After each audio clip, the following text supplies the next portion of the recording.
Hare Krishna, Almahyana Timandasya Snamsana Shinaka Shakshavamilitam Yena Tasmai Shri Gurave Namah. Namo Vishnu Padaya Krishna Vistaya Bhutale Srimate Bhaktivedanta Swami Namane. Namaste Saraswata Devi Gauravani Pacharine Nirvishesha Sunyavadi Paskachai Desatarine. Srila Prabhupada Ki.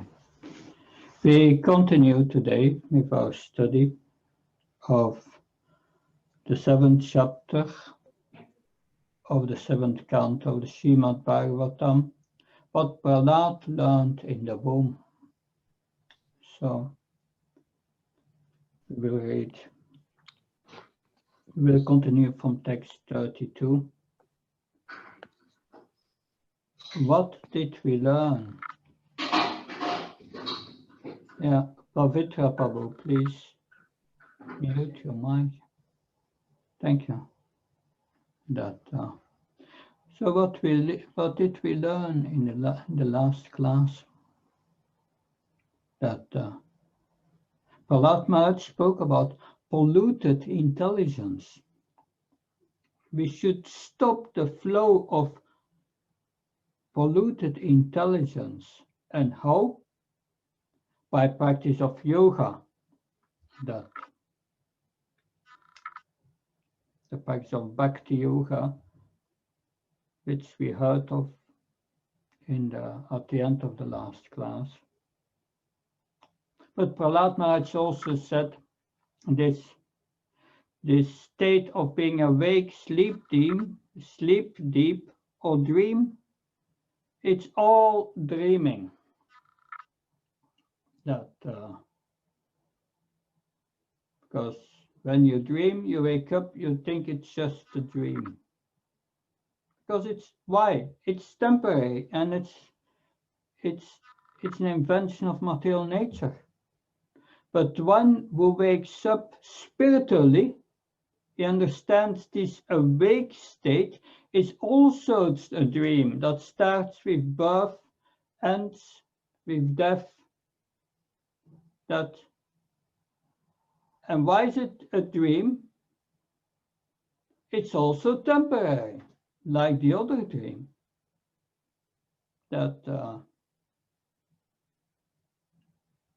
So it's all dreaming, Prahlad Maharaj said.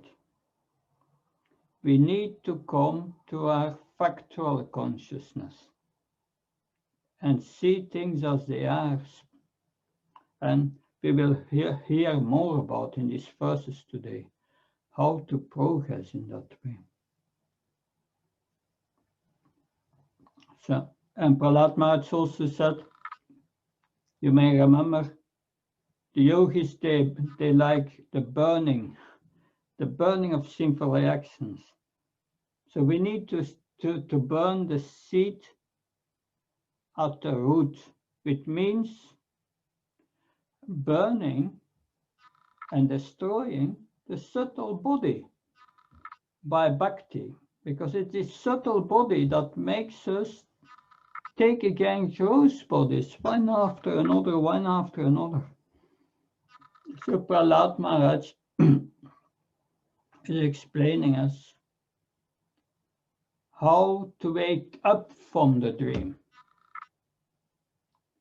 Then he has explained the process from Shraddha to Bhajana Kriya,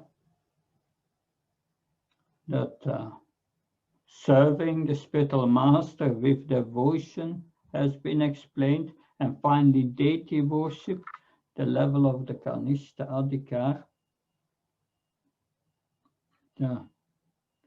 So this verse 32 is now on the level of the Madhyam Adhikar.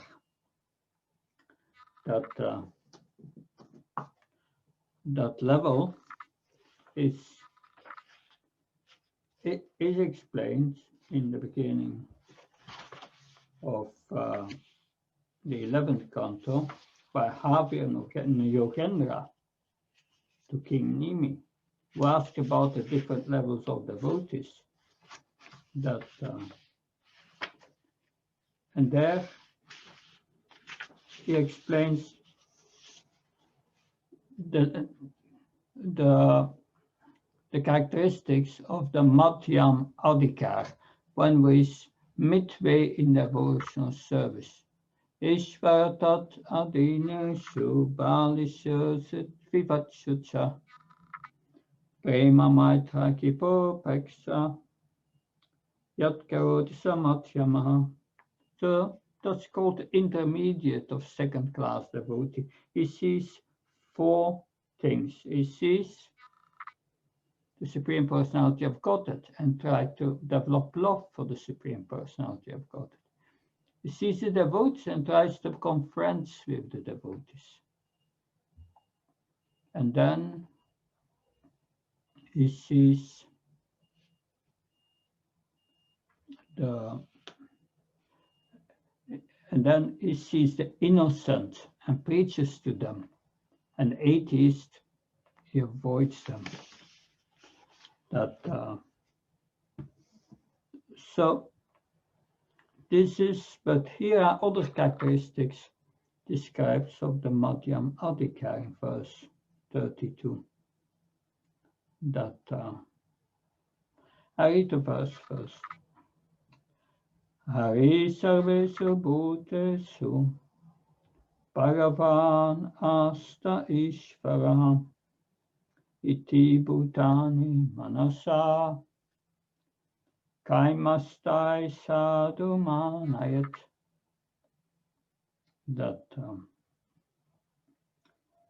Here this word kamai, by desires. We will discuss that further. Different meanings by different commentators of this word. Kamai, desires, by desires. Translation. One should always remember the Supreme Personality of Godhead in its localized representation as the Paramatma, who is situated in the core of every living entity's heart. Thus one should offer respect to every living entity according to that living entity's position or manifestation.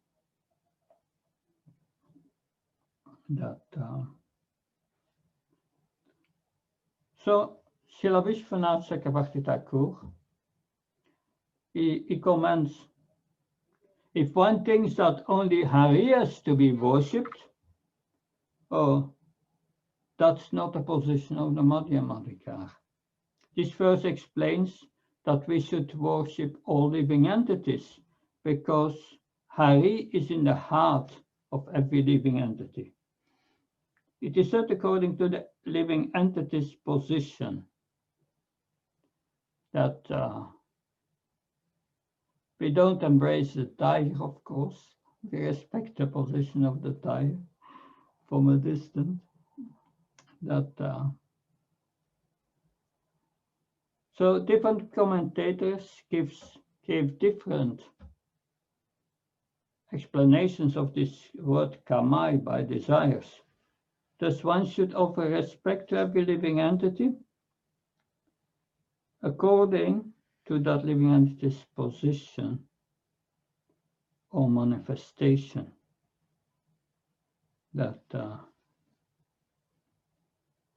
Desires. Here in this verse it is interpreted as desires, kamais. Gangadhar Goswami says, here in this verse it is interpreted as desires. It means that you should worship the living entity according to their desires. Kamais means wishing good to others because the Lord is in their heart. That's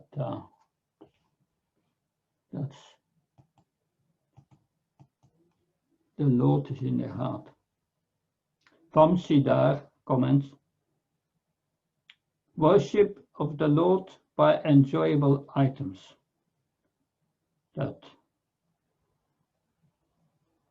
So there are verses in the Vedas Also later in the Bhagavatam, I don't remember exactly where, but that is described how to worship the cow, how to worship the living entities. Srila Prabhupada lectured on this verse and said, people can misunderstand this verse. It is misunderstood by the Mayavadis. How do we interpret this verse? We should offer respect to every living entity. Why? They think that Hari is in all living entities. Therefore, the dog and the cat is Hari, according to their interpretation. Therefore, everyone is God. That is how the Mayavadis interpret this verse.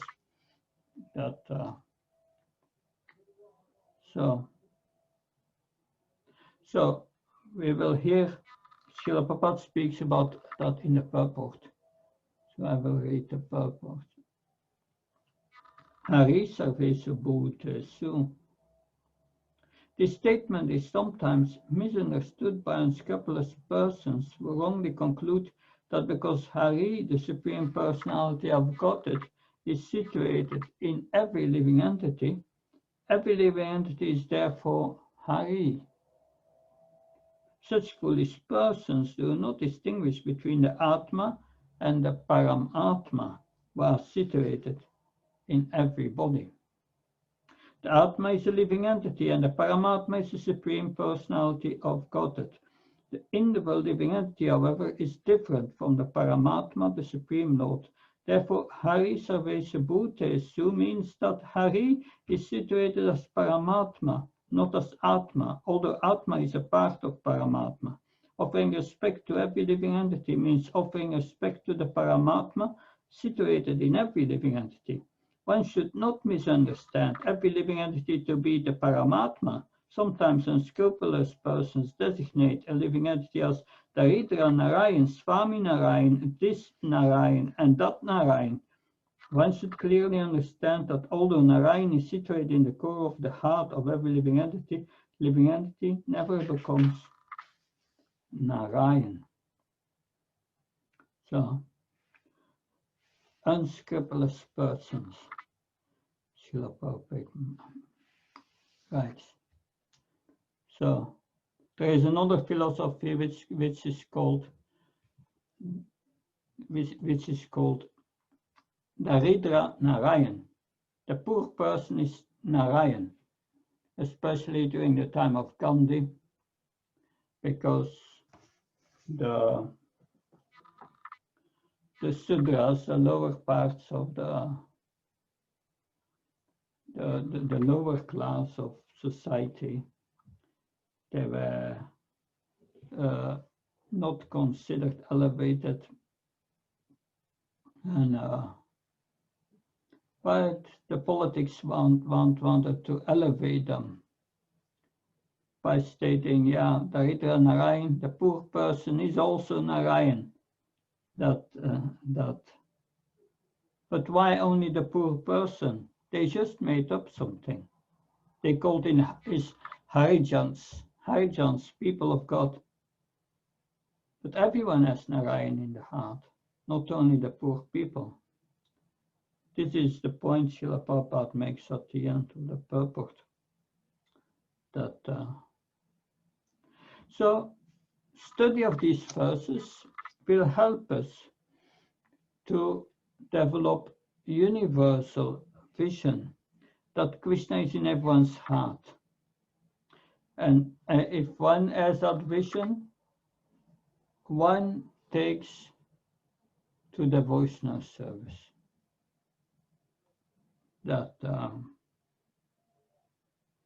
So in the third canto, the Lord Kapila gives 3 ways to worship all living entities. That he says first one should be merciful to those who are your inferiors.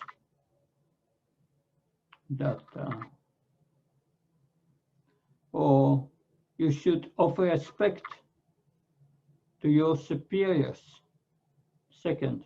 And third, everyone else should be seen as with equal vision. Yeah, that's this equal vision we find in the Bhagavad Gita, in the third chapter, that yeah, no, it's 329. I think it's in the sixth chapter. 6. Yeah. Sarva Bhutastamatmanam Sarvbhutani Satmani. Ikshate Yoga Yuktatma Sarvatra Sama Darshinaha. That a true yogi observes me in all beings and also sees every being in me. Indeed, the self-realized person sees me, the Supreme Lord, everywhere. Sees me everywhere. So that's the behavior of a person who has this realization of this verse. That in 4.8.34, there also Narada Muni says to Dhruva Maharaj, the behavior of a gentle person. A gentle person, when he sees someone who is less advanced than himself, he tries to elevate that person. Kapila Dev says, yes, one should be merciful. And if one meets someone superior, one should offer respect and learn from that person. And the third one is, if one meets equals, one should make friendship. Here it says one should see with equal vision all the others. But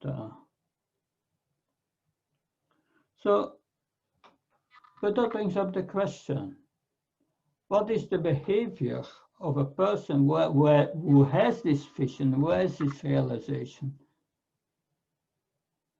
Then we can understand how we must change when we cultivate this vision. It's certainly extremely respectful to everyone, that being humble, serve and preach, not hate anyone,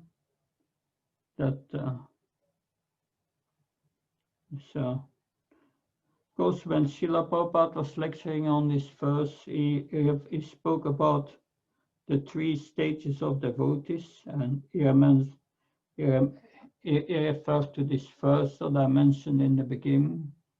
Ishvaratadadinasya Bhavsesha Tivachasya Prema Maita Kipomeksha Yat Karoti Samathyama. This 4 categories seen by a person on a Madhyam platform. So Prahlad Maharaj is preaching to his friends and they are innocent. He's avoiding his father because he's an atheist. Although when he asked his opinion, he told them that otherwise is not directly preaching to him if not asked. So, of course, then above the Madhyam, you have the Uttamadhikar, and then the Uttamadhikari does not see any distinctions. You see everyone as a servant of God. The Uttamadhikar sees that everyone is a better servant of Krishna than me. Narada Muni said that even the demons are better than me. Uddhav said something similar, that I'm lower than a worm in the stool.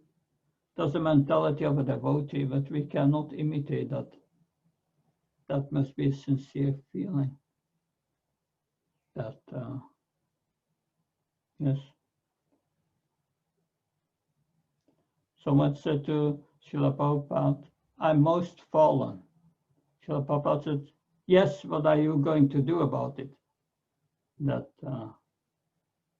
another devotee said, yes, I'm most fallen, Srila Prabhupada. Srila Prabhupada replied, you are not the most of anything. So we should not try to imitate. Text 33. Evam nichitta sattvagai kriyate bhaktir ishvari Vasudevi Bhagavati Chaya Samlapyate Ratihi. By these activities, as mentioned above, one is able to cut down the influence of the enemies, namely lust, anger, greed, illusion, madness, and jealousy. And when thus situated, one can render service to the Lord. In this way, one surely attains the platform of loving service to the Supreme Personality of Godhead. So, Jaya Samlabhyate Rati. Rati, attachment to Krishna, is attained. So that's a higher stage. What is this level of Rati? Is a level of Asakti, attachment to Krishna. We have gone to Bhajna Kriya all the way up to Asakti now. What other verses describe in the Bhagavatam how we can develop attachment for Krishna? We have learned in the first canto, verse 1 to 16 and 17. That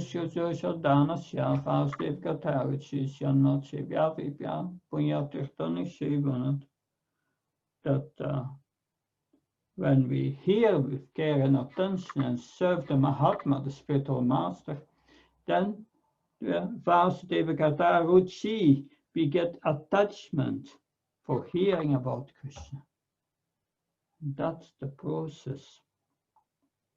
And what's happening when we have this attachment? If we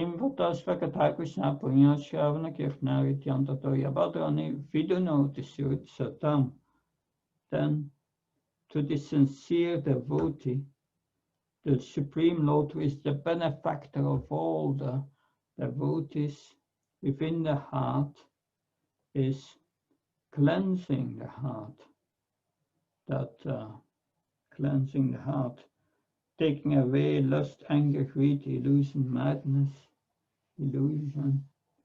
This process is also explained in the first verse of the 7th chapter of the Bhagavad Gita. Maya saktamanoparta yoga yunga matashusa samsyam samagamyam yatashakna shitachvino. Oh, Arjun, you can know me in full only. You can know me in full by fixing your mind on me. Then you can know me. In that purpose, Srila Prabhupada quotes also these verses from the 2nd chapter of the first canto, going from Shushusudanasya up to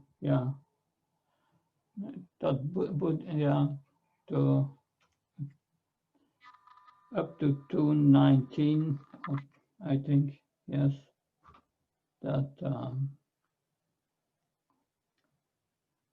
So, of course, you have many other verses, 410 in Bhagavad Gita. Vitraya Bhayakat Aman Maya Mama Pashuta. Bouwvogen gaan naar tapasa, Pudmat Marvam, Agatha. Many great sages in the past became purified by knowledge of me. They became purified, they became freed from attachment, fear, and anger, and they became purified by their intelligence became purified, and by that they get knowledge of me, and then they've developed love for me, attraction. Of course, that that attraction is also described in by Kapila Muni in 3:25:25. Satam Pasangam Mama Virya Bambitu Bhavantrit Karna Suryata Kata. Dat Yosnata Bavargi Vartmanisha Dharati Bhaktianu Kamishati. So by hearing this powerful pastimes of the Lord, Mama Virya Sambido, Virya very powerful. Satampa Sangam, by hearing them in association of devotees. Bhavantrit Karna, it enters the heart and there is sayana. It is relished. One gets attachment. And then one is on the path of liberation from Shraddha to it's Rati, attachment, prema. That so here we hear the same thing again in the 7th canto. We get Kali prepared for the 10th canto, being purified. We heard about it in the Sankhya Yoga section, Kapila Muni, and now we are hearing it again from Prahlad Maharaj. That now in the purple 4 lines down. Guru Padasraya Sadhu Vartmano Vartanam Sadharma Pricha. That by following the instructions of the Guru and the Shastras, the disciple attains a stage of devotional service and becomes unattached to possessions. Whatever he possesses, he offers to the spiritual master, the Guru, who engages in Shravanam, Kirtanam, Vishnu. The disciple follows strictly and in this way learns how to control his senses. Then by using his pure intelligence, Ijaldi becomes a lover of the Supreme Personality of Godhead, as confirmed by Srila Rupa Goswami. Adashadata Sangha. In this way, one's life becomes perfect and his attachment for Krishna becomes more positively manifested. In that stage, he is situated in ecstasy, experience bhava and anubhava, as explained in the following verse. So in the yogic process, we find the process of sense control, but here in bhakti, one's senses become controlled by serving the instructions of the spiritual master. He learns how to control his senses. That, that's also, in the Gurukul, the servant acts, the student or the disciple acts as a menial servant of the spiritual master. He will only eat when the spiritual master calls him. If he doesn't call him, he has to fast. So that helps with controlling the senses. That's one level of sense control.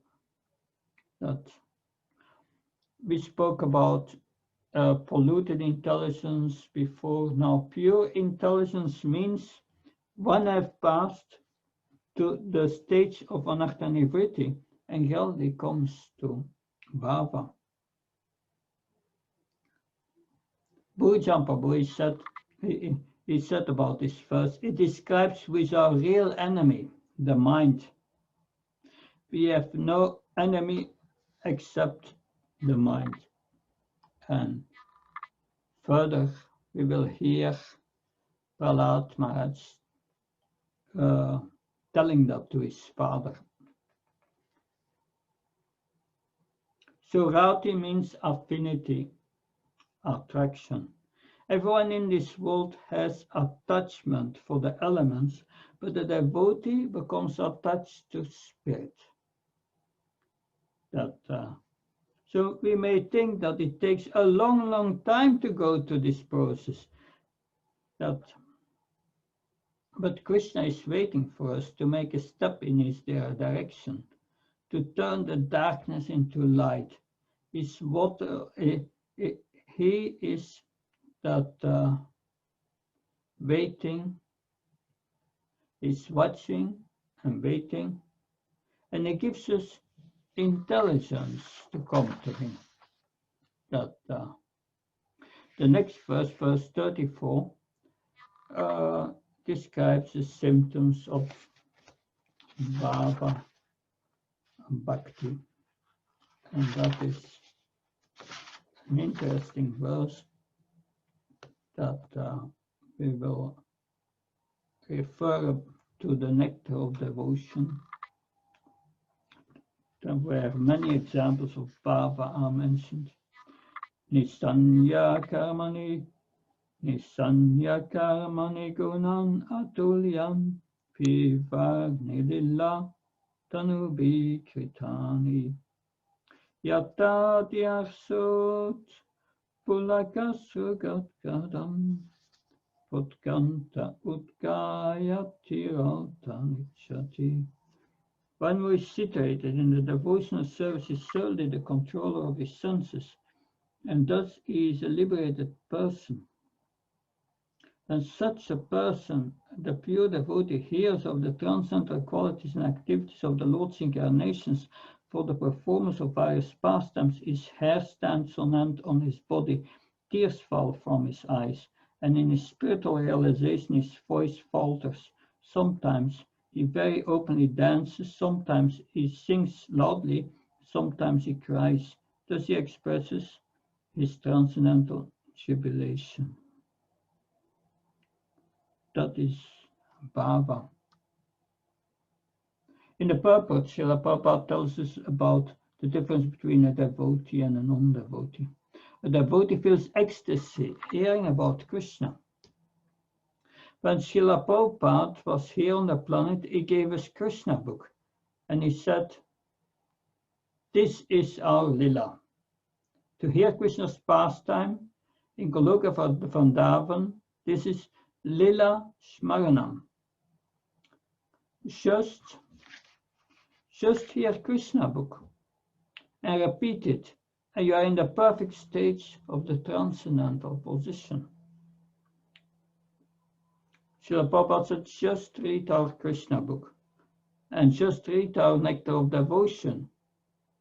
Read Nectar of Devotion at night before you go to sleep. This was one of the items of the evening program, Mother Narayani said. That's in the 70s. You drink your milk, and while drinking your milk, you hear Krishna book. We hear even today online, Jananivas is in the evening reading Krishna book. He is doing that for many years, Jananivas. He reads Krishna book to the deities every night before putting them to rest. Still, it's going on in some places. Now a few examples of Anubhav from Nectar of Devotion. This is chapter 28, Nectar of Devotion. In Srimad Bhagavatam 7.4.40, Prahlad Maharaj, even in his childhood, when he was loudly speaking, glorifying the Lord, he used to dance like a shameless madman. Sometimes, fully absorbed in thought, he would imitate such pastimes. This is an instance of a devotee being almost like a madman. The great sage Narada was so ecstatically and in love with Krishna that he sometimes would stand naked and his whole body would become stunned. Sometimes he would cry very loudly and sometimes be silent. Sometimes he would appear to be suffering from some disease, although he had no disease. This is another instance of becoming like a madman in the ecstasy of devotion. in the VIHE-Bhaktivedanta, it is said, when Prahlad Maharaj was thinking himself unfit to approach the Supreme Personality of Godhead, he immersed himself in great distress. As such, he would shed tears and lie down on the floor as if unconscious. So this is happening when one gets to the stage of bhava. Srila Prabhupada explaining how to understand what is ecstasy. In the material world, if someone gets $10 million, Srila Prabhupada said, he thinks that's wonderful and start dancing. Devotees, they see Krishna and they start dancing and cry. So Srila Prabhupada gives some examples of bhava.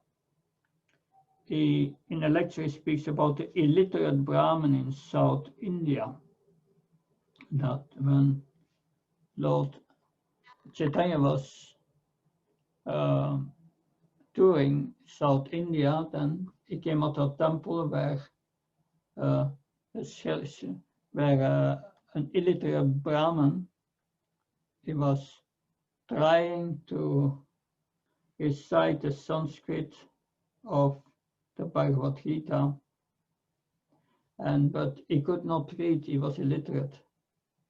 And half of what he was saying was wrong. But still, Lord Chaitanya saw that tears were coming from his eyes, and he asked the Brahmin what's going on. The Brahmin said, my spiritual master ordered me every day to read Bhagavad Gita, but I cannot read, so I'm trying my best. But then Lord Chaitanya said, why are tears coming from your eyes? Well, when I see this picture of Krishna and Arjuna on a chariot, that how Krishna is serving Arjuna, tears are coming from my eyes.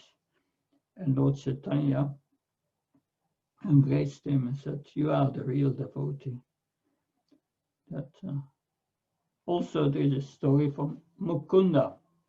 Mukunda, he was serving the Nawab, Hussain Shah, and they were sitting together. And someone started to fan the governor with a peacock fan, and Mukunda fell from his high seat in ecstasy. Of course, another example is Lord Chaitanya, who was dancing in Ratha Yatra. He could, while dancing, he could not even say Jagannath. He said Jaga. That he could not even say Jagannath's name. So these are all examples of bhava. We are more about bhava in text 35. When a devotee becomes like a person haunted by a ghost, he laughs and very loudly chants about the qualities of the Lord. Sometimes he sits to perform meditation, and he offers respect to every living entity, considering him a devotee of the Lord. Constantly breathing very heavily, he becomes careless of social etiquette and loudly chants like a madman, Hare Krishna, O my Lord, O Master of the universe. When one chants the holy name of the Lord in ecstasy, not caring for outward social conventions, it is to be understood that his Atma Mati, in other words, his consciousness is turned to the Supreme Personality of Godhead. So, did you ever met someone like that? That is also described by Kavya Gendra, instructing King Nima in the 11th canto, 11 to 14. Evam Vatasvapya Nama Kirtya Chatanam Rago Dutasita Uchai Asatya Dorote Kayati Unmada Vanichati Lokavaya. By chanting the holy name of the Supreme Lord, one comes to the stage of love of Godhead, then the devotee is fixed in his vow as an eternal servant of the Lord, and he really becomes very much attached to a particular name and form of the Supreme Personality of Godhead. As his heart melts with ecstatic love, he laughs and dances like a madman, for he is indifferent to public opinion.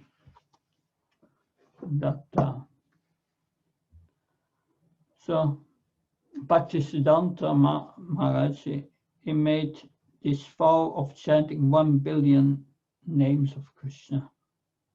That some brahmacharis from Calcutta came to search Bhaktisiddhanta Saraswati Maharaj because they didn't know where he was. He was chanting in a hut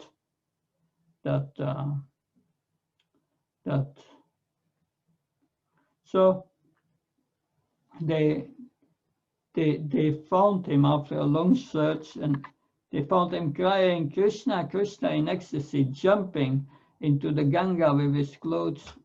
They wanted to bring Bhaktisiddhanta Saraswati Maharaj back to Calcutta for managing, but they didn't succeed.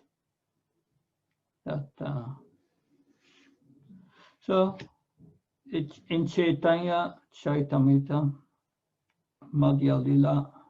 I don't have the exact reference, but in the material world there is Prakriti and Pradhan. However, for one who becomes Krishna conscious, the destruction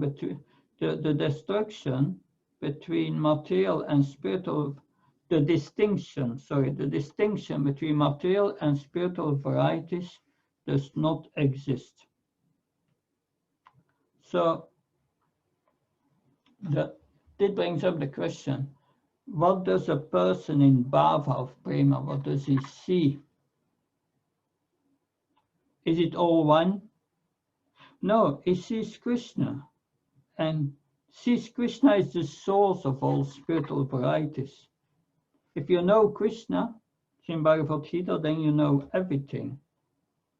The vision of such an Uttamadhikari is described in the 6th chapter, that Yamam Pashyati Sarvata Sarvam Samaye Pashyati Tasyam Napanashami Sasame Napanashati. For one who sees me everywhere and sees me and sees everything in me, I'm never lost, nor is he ever lost. He's always connected with Krishna. So how do we get to that stage? 5019. Yamame Bama Samoti, this Bhagavad Gita, Janati Purushottama, Sasarvavit Pachati Mam, Sarvabhavena Bharata. Whoever knows me as the Supreme Personality of Godhead without doubting is a knower of everything. He therefore engages himself in full devotional service as son of Bharat. So, when we get to this level, it is described in Nectar of Devotion. This is just described in the Nectar of Devotion.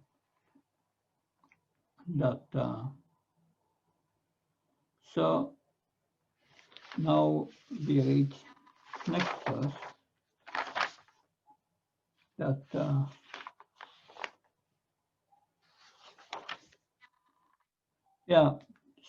When you get to this level, it is described in Nectar of Devotion.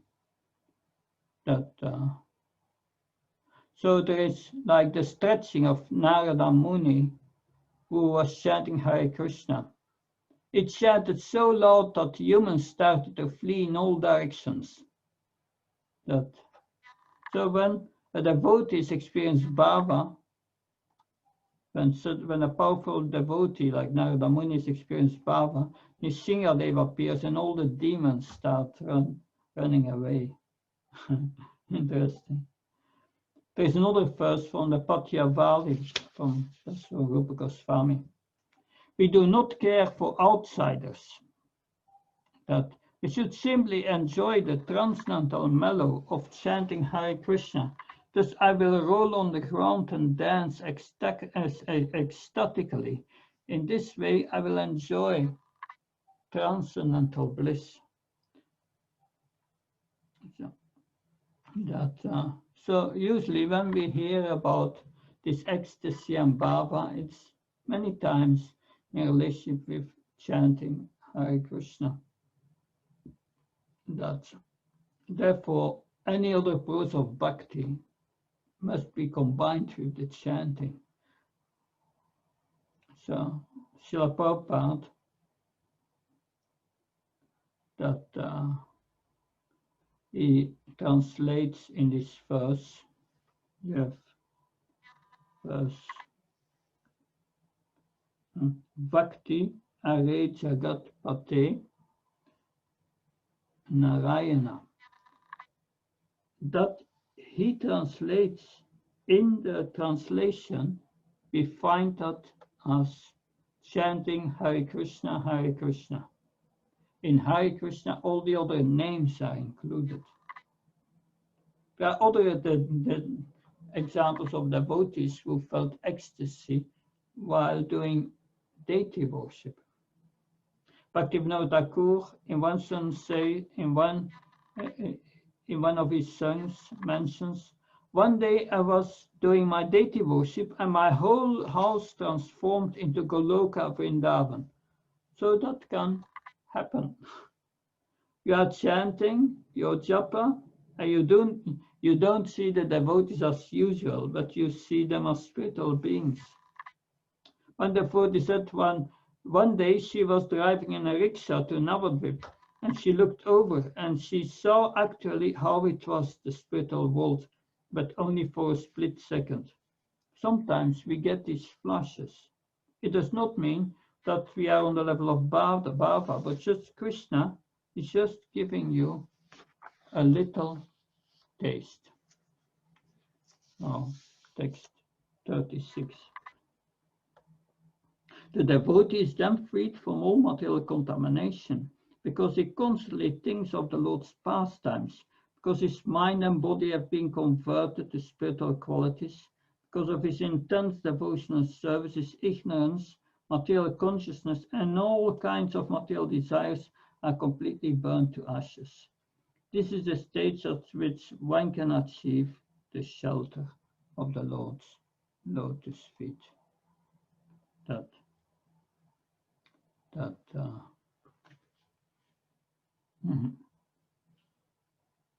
So we will read part of the purport. When a devotee is completely purified, he becomes Anya Bilasta Sunya. In other words, all his material desires become zero, being burned to ashes. And he exists either as the Lord's servant, friend, father, mother, or conjugal lover.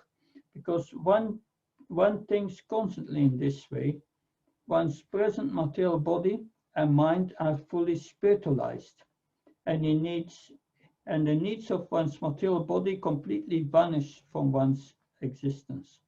An iron rod put into fire becomes warmer and warmer, and when it is hot, when it is red hot, it is no longer iron, but fire. And so similarly, when a devotee constantly engages in devotional service and thinks of the Lord in his original Krishna consciousness, he no longer has any material activities, for his body is spiritualized. Advancement in Krishna consciousness is very powerful, and therefore even during this life, such a devotee has achieved the shelter of the lotus feet of the Lord. This transcendental ecstatic existence of a devotee was completely exhibited by Sri Chaitanya Mahaprabhu. And then we have a quote of Madhvacharya. The ecstatic condition of devotional service was completely exhibited by Sri Chaitanya Mahaprabhu, who sometimes danced, sometimes cried, sometimes sang, sometimes remained silent, and sometimes chanted the holy name of the Lord. That is perfect spiritual existence.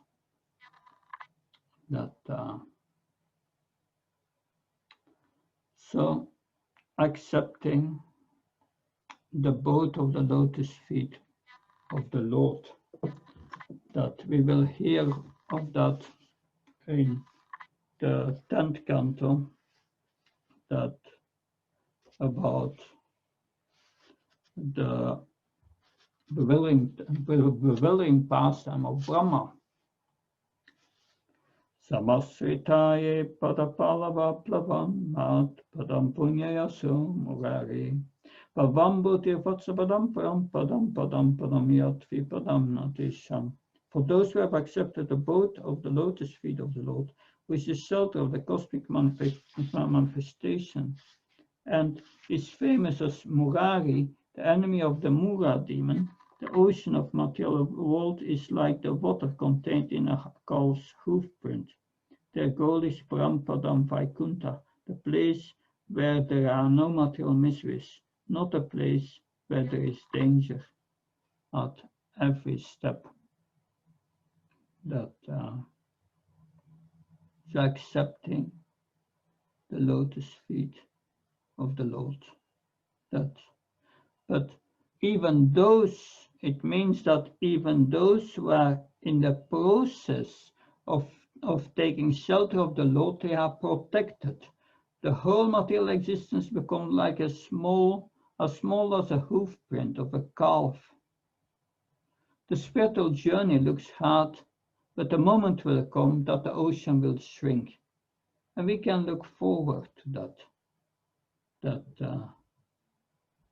So we'll read a part of the purport that so let's see.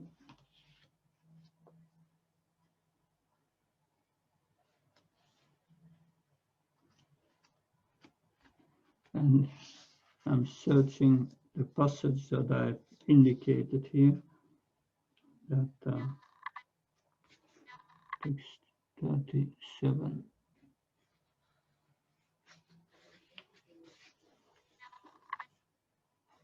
Oh yeah,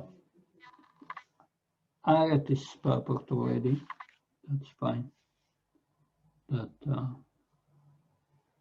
so Srila Prabhupada would say, finish it in this life. Don't take another birth, go back to Godhead. Go back to Godhead before you die. Get shelter before you leave the body. That is the level of Jivan Mukta.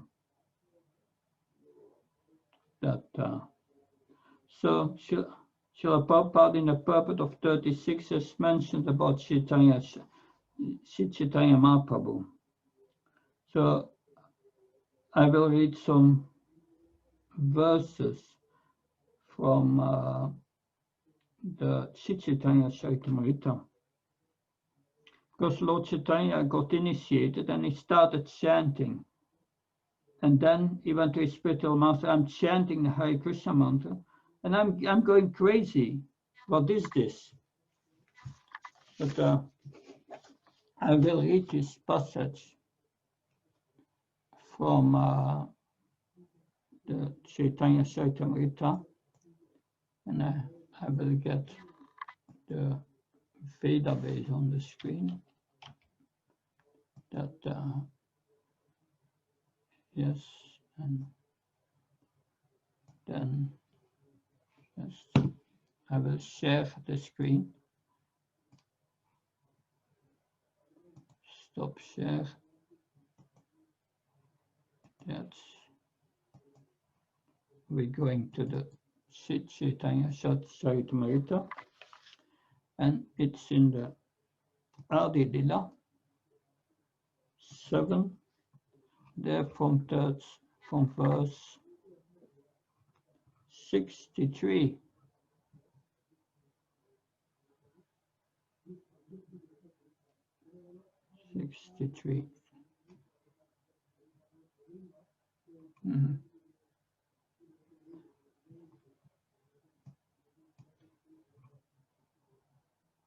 So this is the meeting of Lord Chaitanya with Bhaktivedanta Saraswati in Benares.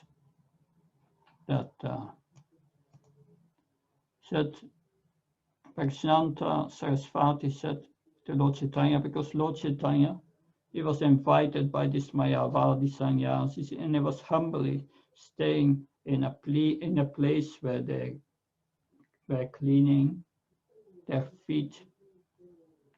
Bhaktisiddhanta Saraswati said, please come here, Your Holiness. Why do you sit in that unclean place? What has caused your lamentation? The Lord replied, I belong to a lower order of sannyasis, because he was initiated by Keshava Bharati, so he was a Bharati sannyasi, a lower order of sannyasis. Therefore, I do not deserve to sit with you. Bhaktisiddhanta Saraswati said, however, caught Sri Chaitanya Mahaprabhu personally by the hand and seated him with great respect in the midst of the assembly. Bhaktisiddhanta Saraswati then said, I understand your name is Krishna Chaitanya. You are a disciple of Sri Keshav Bharati, and therefore you are glorious. You belong to our Sankara Sampradaya and live in our village, Varanasi. Why then do you not associate with us? Why is it that you avoid seeing us? You are a sannyasi. Why then do you indulge in this chanting and dancing? Engaged in your Sankirtan movement in the company of fanatics? Meditation and study of Vedanta are the sole duties of a sannyasi. Why do you abandon these to chant with fanatics? You look brilliant as you were Narayan himself. Will you kindly explain the reason that you have adopted the behavior of low-class people? Sri Chaitanya Mahaprabhu replied to Bhaktisiddhanta Saraswati, my dear sir, kindly hear the reason. My spiritual master considered me a fool, and therefore he chastised me. You are a fool, he said. You are not qualified to study Vedanta philosophy. Therefore, you must always chant the holy name of Krishna. This is the essence of all mantras of Vedic hymns. Simply by chanting the holy name of Krishna, one can obtain freedom from material existence. Indeed, simply by chanting the Hare Krishna mantra, one will be able to see the lotus feet of the Lord. In this age of Kali, there are no religious principles other than the chanting of the holy name, which is the essence of all Vedic hymns. This is the purport of all scriptures. After describing the potency of the Hare Krishna mantra, my spiritual master taught me another verse, advising me to always keep within my throat. For spiritual progress in Kali Yuga, there is no alternative. There is no alternative than the chanting of the holy name of the Lord. Since I received this order of my spiritual master, I always chant the holy name. But I thought by chanting the holy name, I had been bewildered. While chanting the holy name of the Lord in pure ecstasy, I lose myself, and thus I laugh, cry, dance, and sing like a madman. Collecting my patience, therefore, I began to consider that chanting the holy name of Krishna had covered all my spiritual knowledge. I saw that I had become mad by chanting the holy name, and I immediately submitted it at the lotus feet of my spiritual master. My dear Lord, what kind of mantra have you given me? I've become mad simply by chanting my mantra. Chanting the holy name in ecstasy causes me to dance, laugh, and cry. When my spiritual master heard all this, he smiled and began to speak. It is the nature of the Hare Krishna mantra that anyone would chant it immediately develops his loving ecstasy for Krishna. Religiosity, economic development, sense gratification, and liberation are known as the four goals of life, but before love of Godhead, the fifth and highest goal, these appear as insignificant as a straw in the street. For the devotee who has actually developed bhava, the pleasure derived from dharma, artha, kama, and moksha appears like a drop in the presence of the sea. The conclusion is that all revealed scriptures is that one should awaken his dormant love for Godhead. You are greatly fortunate that you have already done so. It is the characteristic of love of Godhead that by nature it induces transcendental symptoms in one's body and makes one more and more greedy to achieve the lotus feet of the Lord. when one actually develops love of God that inutterably cries, sometimes laughs, sometimes chants, and sometimes runs here and there like a madman. Perspiration, trembling, standing on end of one's body airs, tears, faltering voice, fading complexion, madness, melancholy, patience, pride, joy, and humility. These are various natural symptoms of ecstatic love of, of Godhead, which causes the devotee to dance and float in an ocean of transcendental bliss while chanting the Hare Krishna mantra. It is very good, my child, that you have attained the supreme goal of life by developing love of God. Thus you have pleased me very much. My child, continue dancing and performing Sankirtan in the association of devotees. Furthermore, go out and preach the value of chanting Hare Krishna. By this process, you will develop all the fallen souls. So Ishparapuri said, you are a fool, you cannot study Vedanta. You should always chant Hare Krishna. It's the essence of all mantras. So simply by chanting Hare Krishna, one can get freedom from material existence. And of course, this first Harinameva Kevalam, that in this age there is no other principle than chanting the holy names. That only by the chanting that one can get the mercy of Krishna in this age. But by chanting this Hare Krishna mantra, it said, Lord Steiner said, I became bewildered, just like a madman. So that this is this verses of Chaitanya Charitamrita.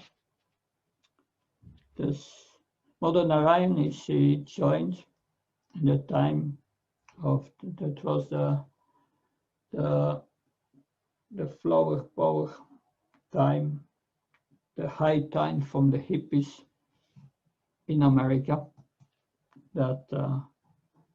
And the goal of the hippies was to stay high forever, but instead of but of course they would stay high by taking drugs. But instead of being on drugs, now they were chanting Hare Krishna, which was much better because there were no side effects. That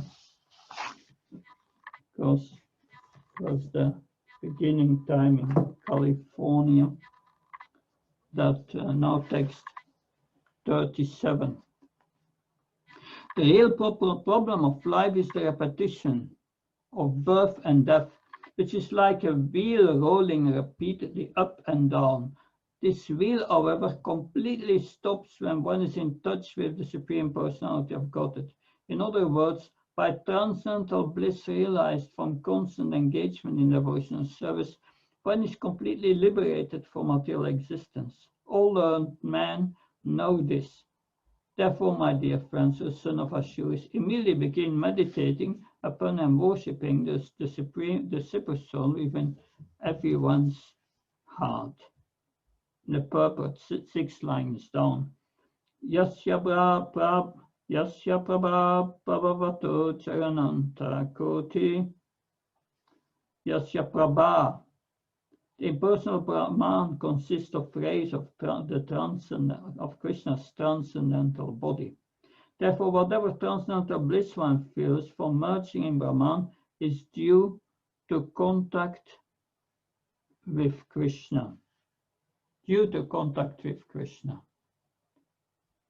Unfortunately,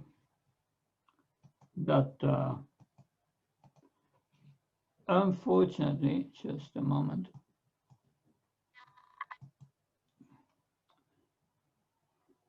So we were here.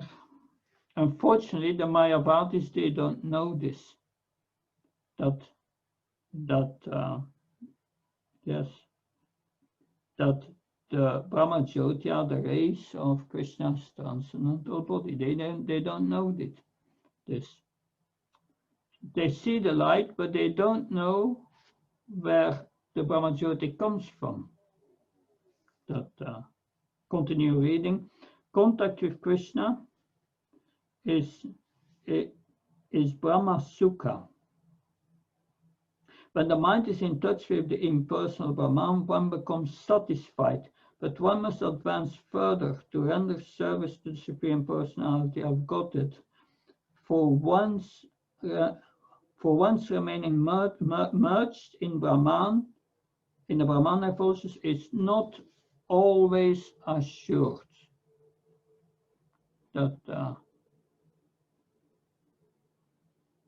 So what do we do next when one advances to the Brahman platform?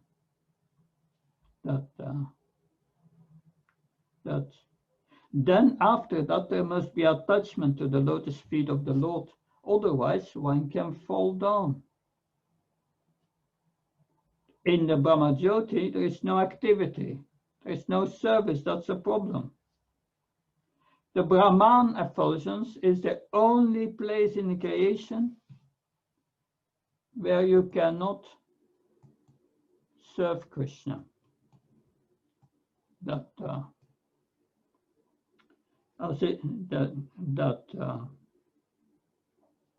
Why the Brahma Jyoti? Yes, there is no suffering, but if one stays there for a long time, it becomes boring because it's not complete. The soul wants activity because it wants service to Krishna. That's a natural activity of the soul. But yes, one realizes that I am eternal. But the chit is partial, the knowledge, and there is no ananda. It is said in the Nectar of Devotion that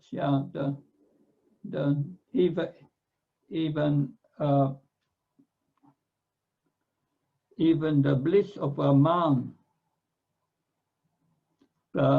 multiplied 1,000,000 times is not even a drop of the happiness one experiences in bhava and prema.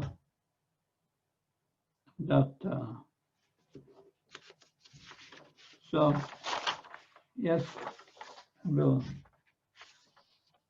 continue reading this purport.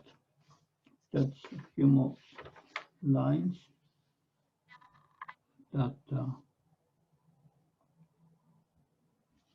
So at the end, when one is transcendently situated, at once realizes the Supreme Brahman and becomes fully joyful. He never laments nor desires to have anything. He is equally disposed toward all living entities. In that state, he attains pure devotional service unto the Lord. One advances further from the Brahman Nirvana platform and one enters the stage of devotional service.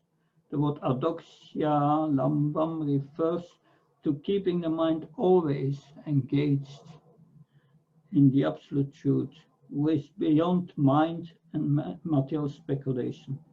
This is the result of deity worship. By constantly engaging in the service of the Lord and thinking of his lotus feet, one is automatically freed from all contamination. Thus the word Brahma Nirvana Sukham indicates that when one is in touch with the absolute truth, material sense gratification is completely nullified. So after a nishta, or getting liberation, one gets a glimpse, and then the ocean of bliss increases up to prema. And what are the results of deity worship? You are always worried about the deities. I remember this is nearly 20 years ago. I was a brahmachari in Radhadesh at the temple, and I was also Pujari serving Radha Gopinath, and that I remember the Raj Bhog offering. I had to cook the Raj Bhog offering for the deities. That you start at 9 o'clock in the morning. It has to be ready at noon.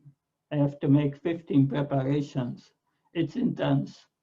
It's intense, the cooking, and you are worried. Am I going to be in time? Yeah. Sometimes we have to take care of the deities, feed them, protect them. Your mind stays always engaged in the service of the deities. But any of the 9 processes, as mentioned here, will connect us with Krishna. But what's important here, what makes that connection? Dat Buddhas, dat Atmas, dat Nishtas, dat Prayana, Kachandapana, Jnani, Tuta Kalmasi. The 5th chapter of the Bhagavad Gita, always using one's mind, intelligence, words, and one's faith, invest it all in serving the Supreme Personality of Godhead.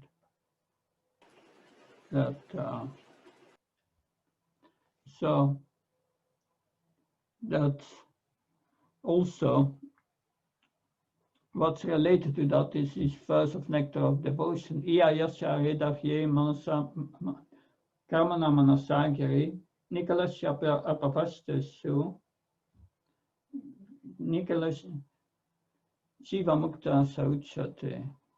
So a Jiva Mukta, liberated soul, is one who uses always one's body, mind, and words in the service of the Supreme Lord. And that's a stage we must attain before we leave this body. Always being engaged, no time for something else. That brings us in touch with Krishna. Be always in touch with Krishna. Text 38 translation. O my sons, my friends, son of Asuras, the Supreme Personality of Godhead, in his Super Soul feature, the Supreme Personality of Godhead in his Super Soul feature always exists within the course of the hearts of all living entities. Indeed, he is the well-wisher and friend of all living entities, and there is no difficulty in worshipping the Lord. Why then should people not engage in his devotional service? Why are they so addicted to unnecessarily producing artificial paraphernalia for sense gratification? So why don't they serve Krishna? So what is the difficulty? So what is the difficulty?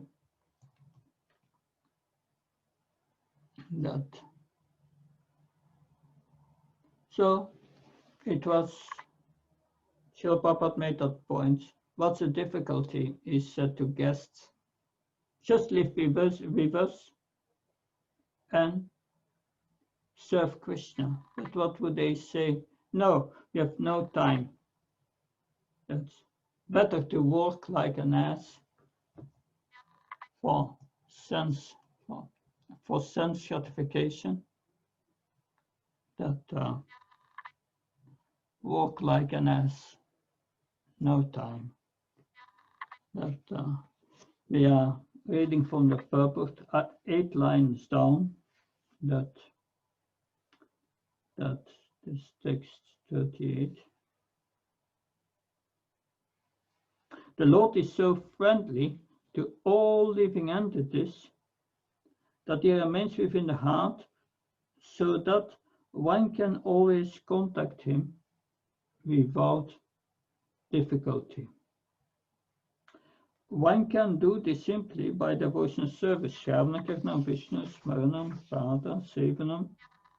As soon as one hears of the Supreme Personality of Godhead, one immediately comes in touch with the Lord. A devotee immediately comes in touch by the Lord by all the items of devotional service.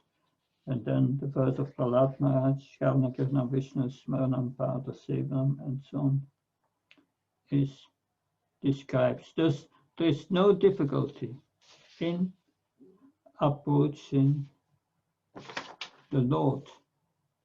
That text 39. Read the translation. One's riches, beautiful wife, and female friends, one's sons and daughters, one's residence, one's domestic animals, like cows, elephants, and horses, one's treasury, economic development, and sense gratification. Indeed, even the lifetime in which one can enjoy all these material opulence are certainly temporary and flickering. Since the opportunity of human life is temporary, what benefit can these material opulences give to a sensible man who has understood himself to be eternal? So the message is, don't waste your time for temporary and flickering things. At the end of paragraph 1, that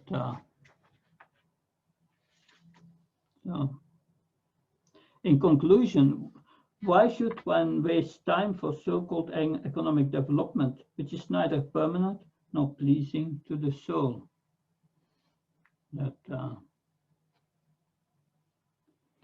on the other hand, our relationship with Krishna, the Supreme Personality of Godhead, is eternal.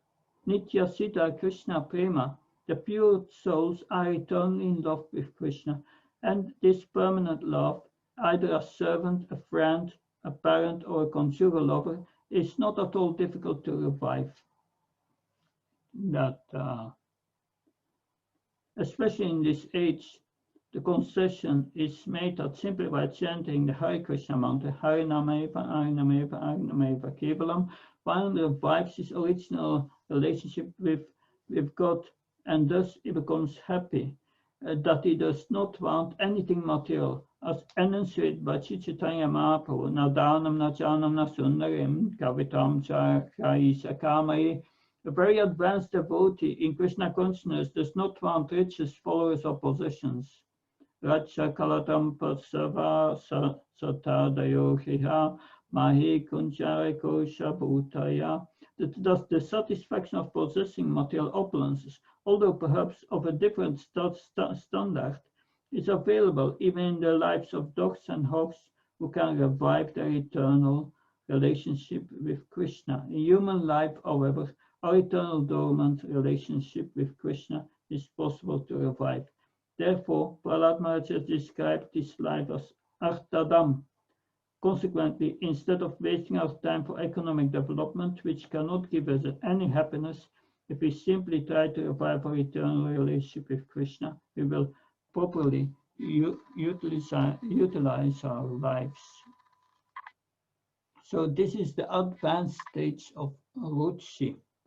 Srila Prabhupada says, one who is very advanced, Ruchi, one has no attraction for all these material things.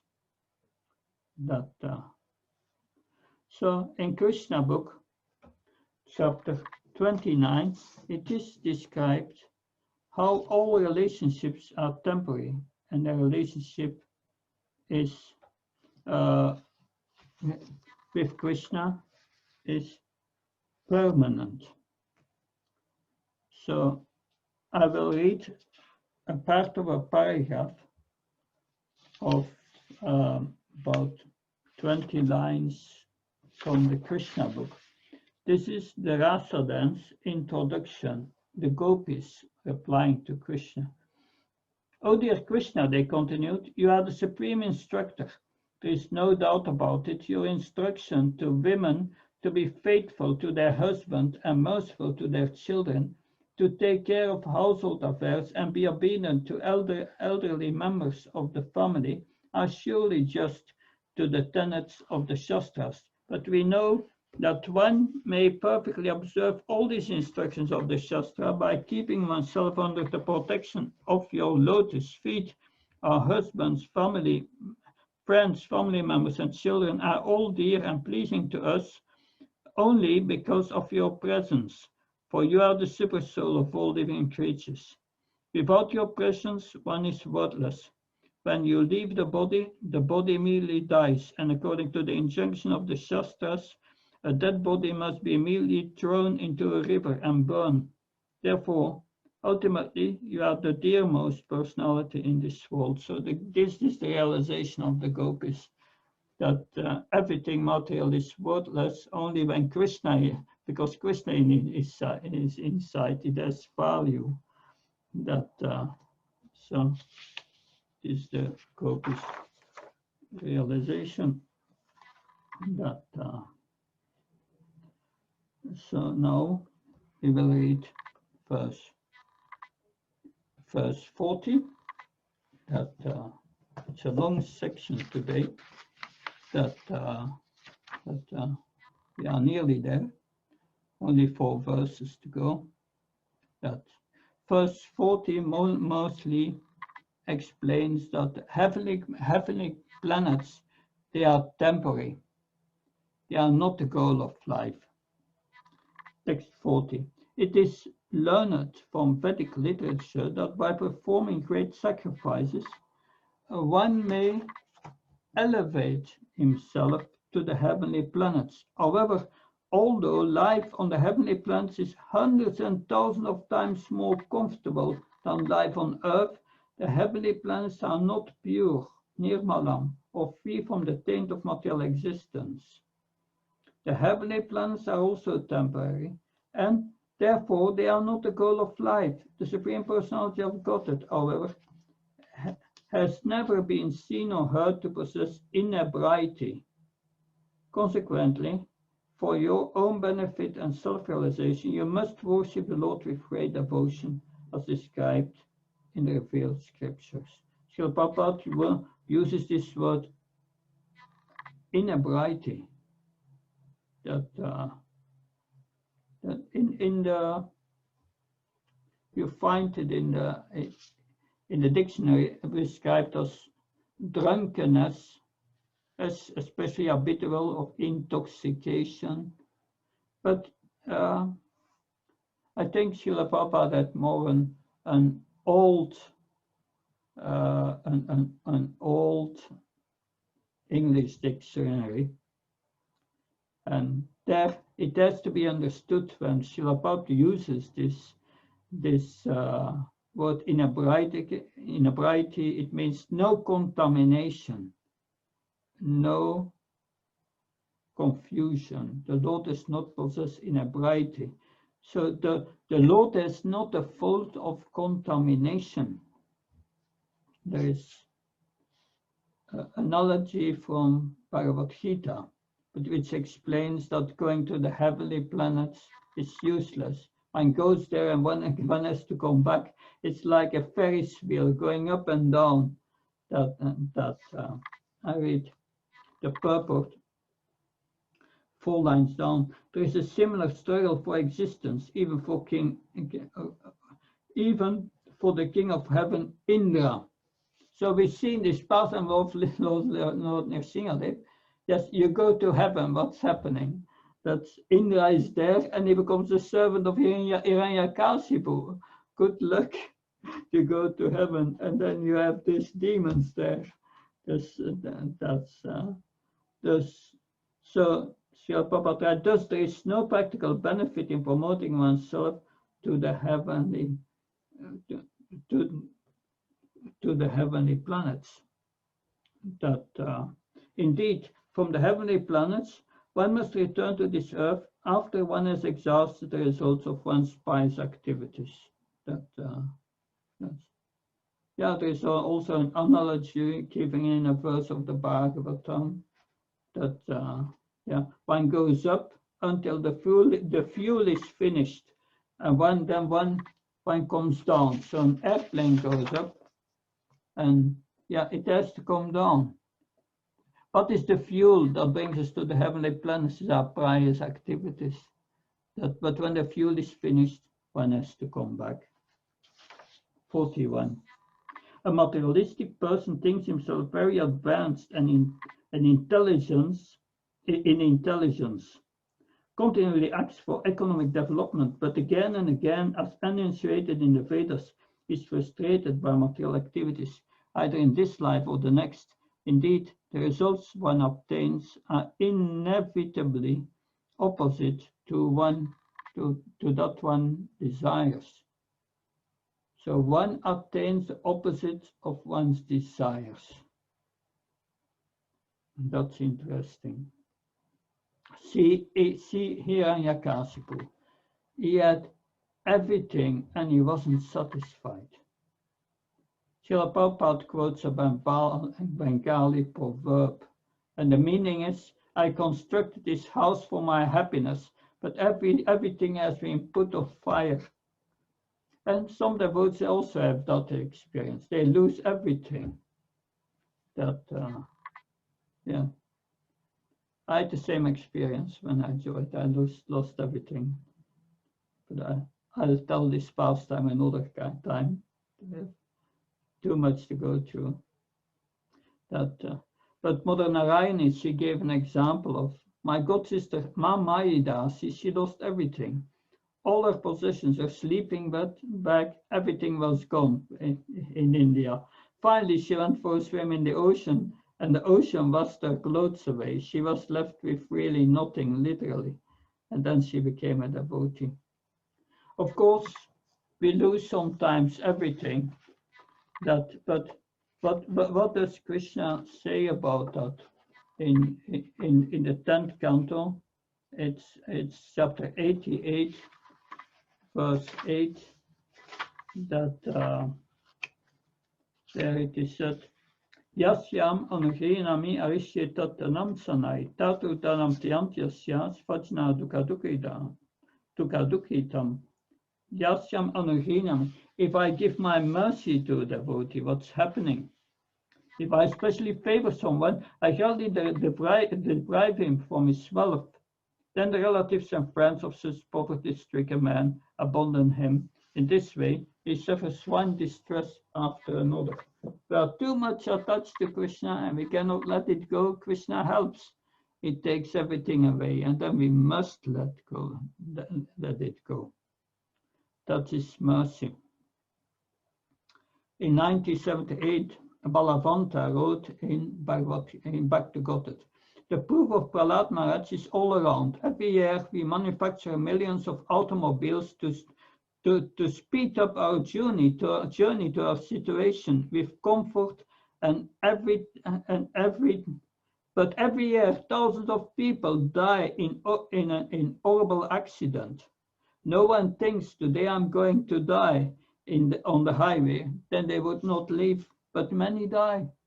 We have also today the pollution of the waters, the pollution of the air, the ozone layers are gone, ultraviolet waves comes through, you walk in the sun and your skin is burned, exposed to the sun. Text 42. In this material world, every materialist desires to achieve happiness and diminish his distress, and therefore he acts accordingly. Actually, however, one is happy as long as one does not endeavor for happiness. As soon as one begins his activities for happiness, his conditions of distress begin. So as long as you try for happiness, you don't get it. Happiness is very elusive. This verse after verse, explains the problems with material life. Better to easily please the Lord. So we can. Better to I've here an other quote from the Srimad Bhagavatam. See if I can get it here. That Canto 6 that you heard last year probably. chapter 16, there, verse 60. A husband and wife, a man and woman plan together to attain happiness and decrease unhappiness. That working jointly together in many ways, but because their activities are full of desires, these activities are never a source of happiness, and they never diminish distress. On the contrary, they are a cause of great unhappiness. So that's from the story of Chitraketu. Of course, this is Kriya Medi life. That the text 43 translation. A living entity desires comfort for his body and makes many plans for this purpose, but actually the body is the property of others. Indeed, the personal body embraces the living entity and leaves him aside. But everyone desires comfort for the body and tries to make a suitable situation for this purpose. That, forgetting that the body is meant to be eaten by dogs, jackals, or moths, and thus turned to useless stool, ashes, and earth. Living entity wastes his time in a futile attempt to gain material possessions for the comfort of one body after another. So we are all embraced, the soul is embraced by a subtle and a gross body, and that keeps us from experiencing real happiness. The last verse. Since the body itself is ultimately meant to become stool or earth, what is the meaning of the paraphernalia related to the body, such as wives, residences, wealth, children, relatives, servants, friends, kingdoms, treasuries, animals, and ministers? They are also temporary, but more can be said about this. So, Prahlad mentions treasuries, ministers, kingdoms. Because Prahlad Maharaj is the son of a king, and these are all students from their parents are royals. So we went to this very, very intense section. Now we will take a break. It is now 2:30, so 2:45, 14:45. We resume, and then we will have a discussion. Thank you very much. See you soon.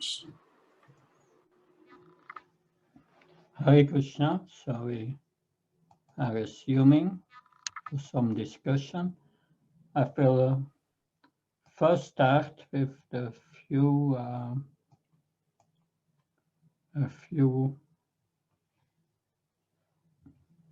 questions which are on the screen. Just a moment. Yes.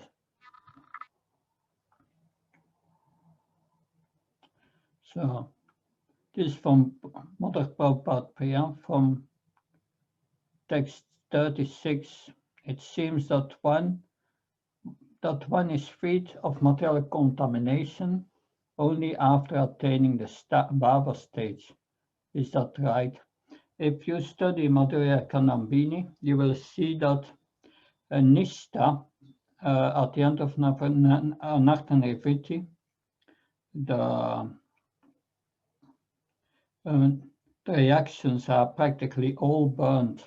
There are different kind of reactions. I don't remember the details, but some slight reactions remain up to Bhava. But they are minor contaminations. At Nishta, practically everything is gone. But that's correct, yeah. You have to study Madhurya Kanambini, and you will understand that some are reactions the disappearance of them is practically all pervading at nishta, but some reactions are only complete at bhava prema. But these are slight things, not so important. Another question: what does it mean that the needs of one's material body completely vanished from one's existence? Purport text 36. 36 is speaking about bhava. In bhava, one is completely absorbed in Krishna and is not conscious anymore of the material body. Somewhere or other, Krishna maintains the body. But yes, there is no feeling of material needs anymore. But we cannot imagine that that's far beyond our realization. But yes, it's like Prabhupada writes that the needs of one's material body completely vanish from one's existence. One identifies with his real spiritual body, spirit soul, and awareness of the material body goes, and at certain moment one loses it and one goes to the spiritual world. And Satyavrata, he says, our relationship with Krishna is eternal. What's our relationship with devotees? What with non-devotees? With non-devotees, these are temporary relationships. With devotees, that when we go to the spiritual world, the devotees will have their spiritual form, will be different. But it is said the spirit, your spiritual master will wait for you in a spiritual form in the spiritual world and will introduce you to Krishna. And how that goes is explained in VIHE-Bhaktivedanta, that at the end you can read how, because Gop Kumar, Sarup in the spiritual world, is the spiritual master of a Mathura Brahmin. And it's explained how he waits for him in the spiritual world when he comes back to the spiritual world and he introduces him to Krishna. That's very nicely explained there. Yes. So we have heard a lot today. It was a long lesson.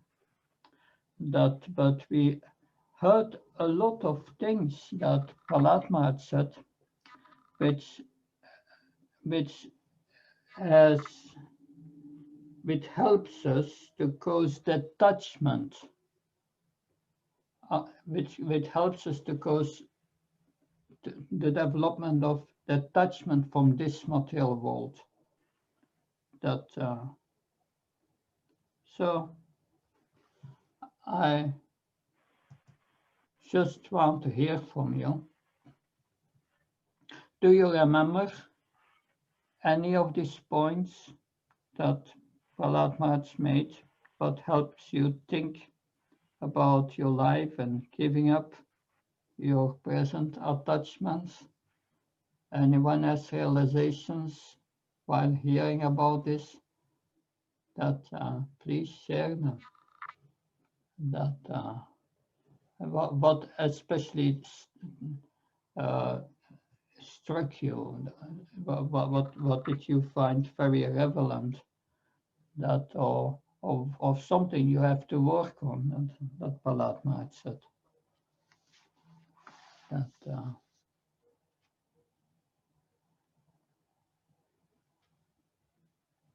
Yeah.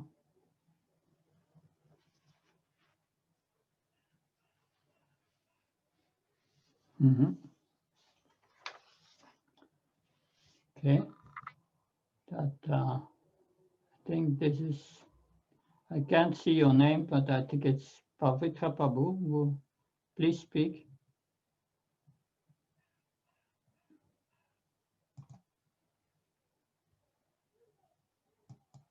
Yeah. It's phone number 9176037888662. Please speak. Maybe better in the future to mention your name, then I can say your name, but please speak. Okay, it doesn't work. Fish Alexa Prabhu, you can speak. Hare Krishna Maharaj. Hare Krishna.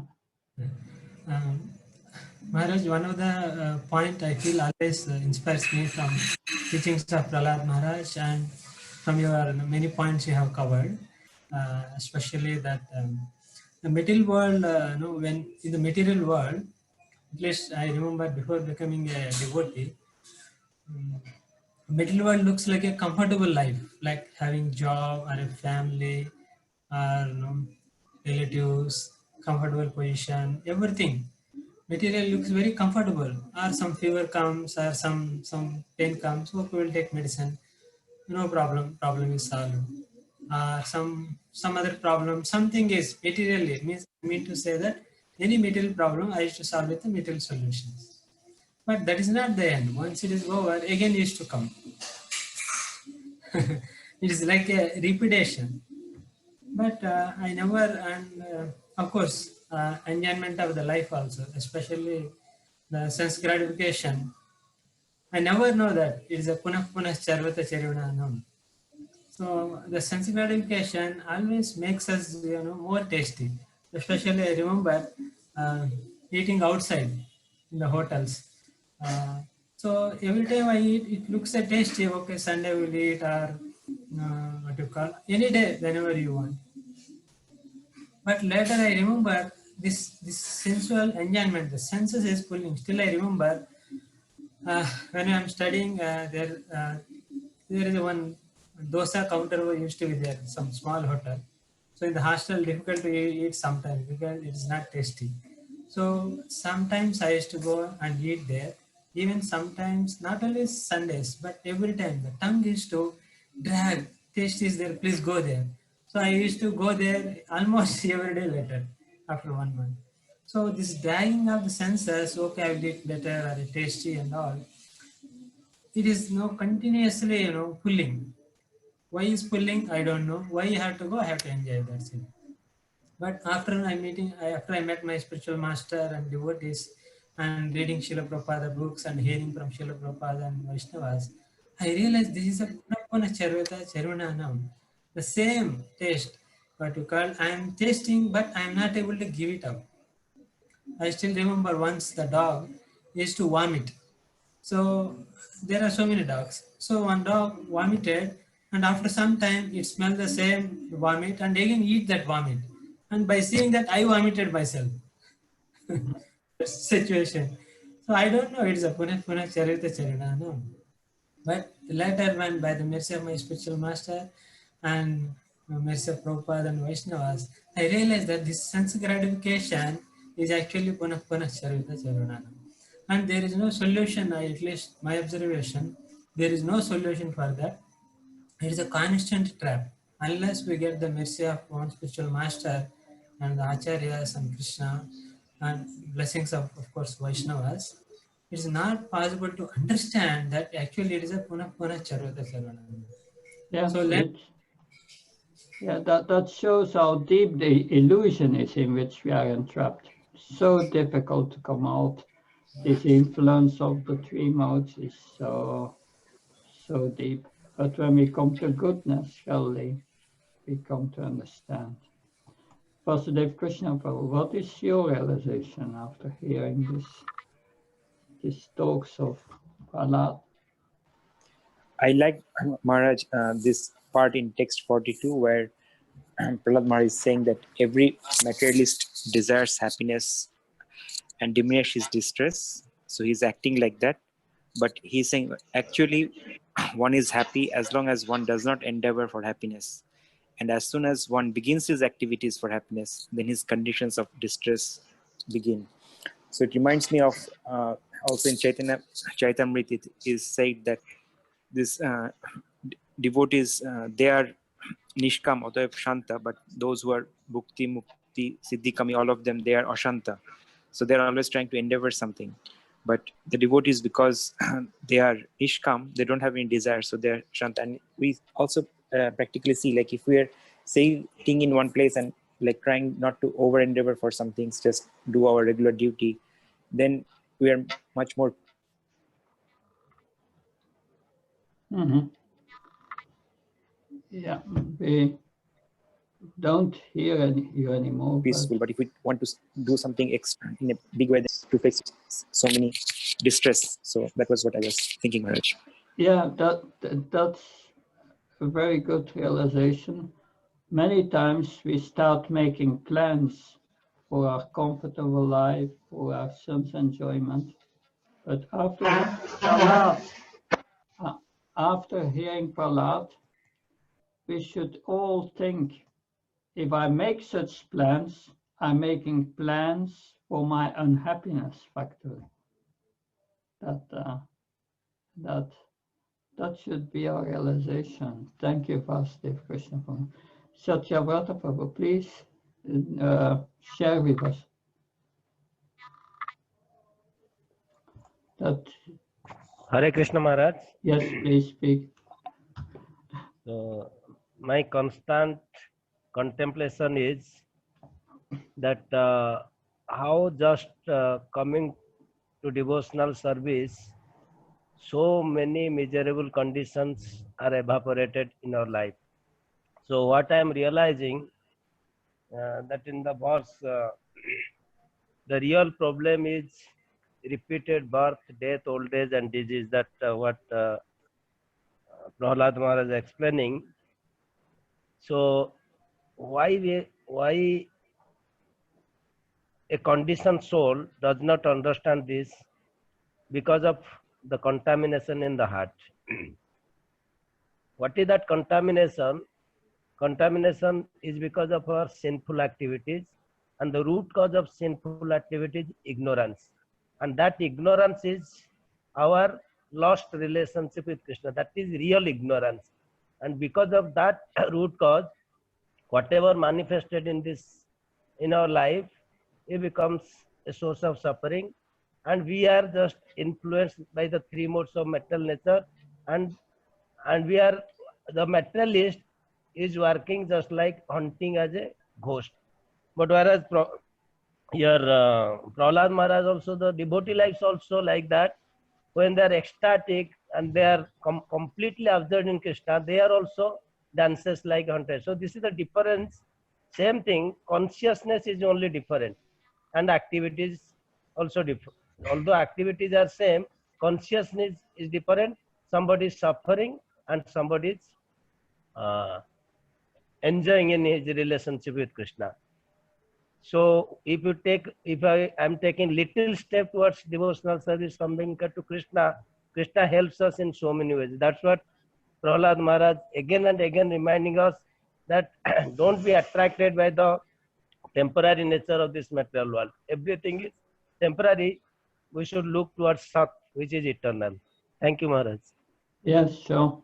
Therefore, Prahlad Maharaj advises, yes, start with seeing the Supreme Lord in everyone's heart and giving respect to everyone, and see that Krishna is the doer and the controller of material nature in everyone's body. That so that's, yes, that will revive our relationship with Krishna. Thank you. Lalita Pritamai, please speak, share with us. Hare Krishna. As our wonderful classmates, they express their realizations and their experience with the material things, and after they're coming to Krishna. Mm-hmm. Yes. Yeah. Mamata. You have to unmute yourself. Sorry, Maharaj, there was some call, so it got muted. Yeah, okay. Yeah.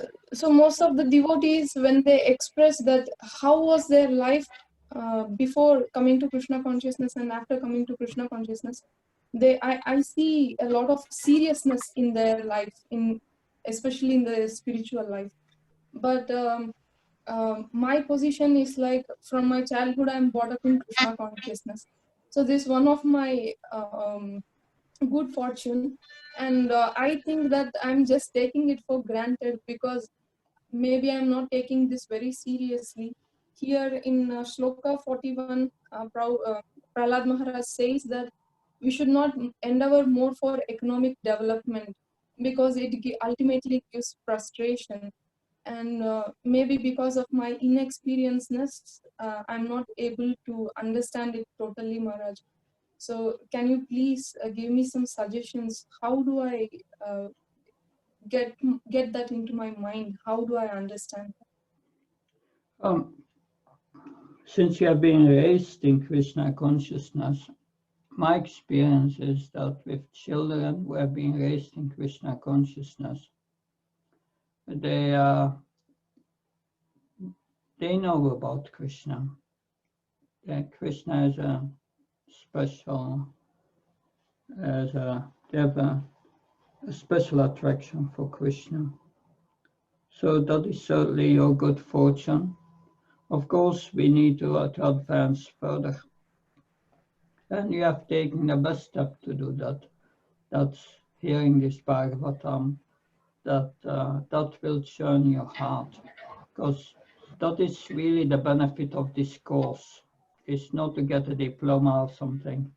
That the benefit of this course is it's churning your heart, and things will come up, and that will help you to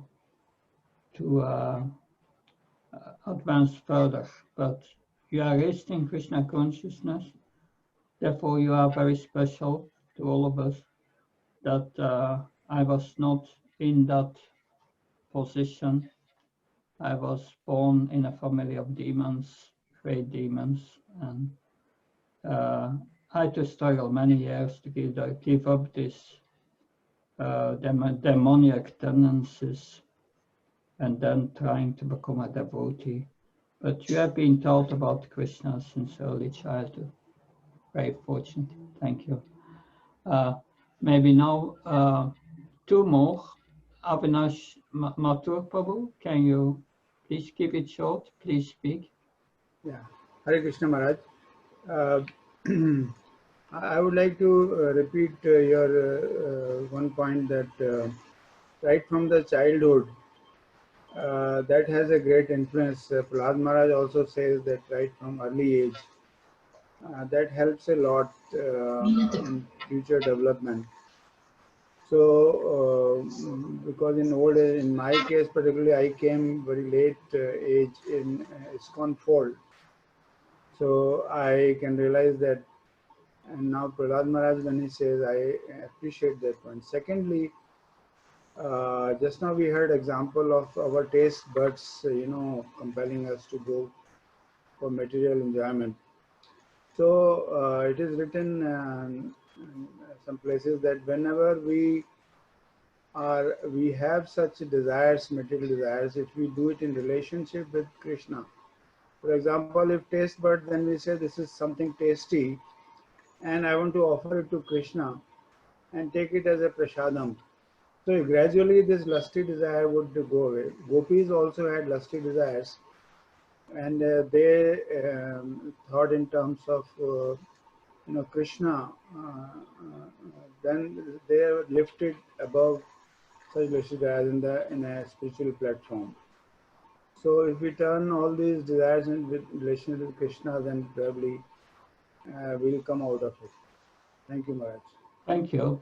We will learn in the 10th canto that the gopis are completely free from lusty desires. So you act out of love for Krishna. That there are different kinds of gopis, that and different levels. We will discuss that in the 10th canto. Thank you for sharing that. That's very nice. Yeah, that. Now, as last one, Mother Dipya Lidi, please keep it short. We want to hear also from you. Thank you. Hare Krishna Maharaj, please accept my humble obeisances. Maharaj, like when I was a congregation devotee,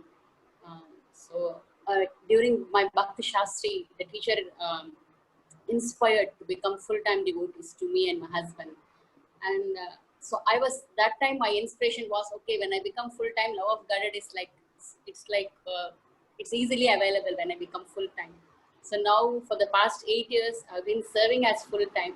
Now that realization after these sections and Bhagavatam is like, it's a long way to go there, and I'm nowhere near there. What after reading Prahlad Maharaj teachings, that's my realization. Yeah, that's humbling. Thank you for sharing that. Good. Tomorrow we will have 2 classes.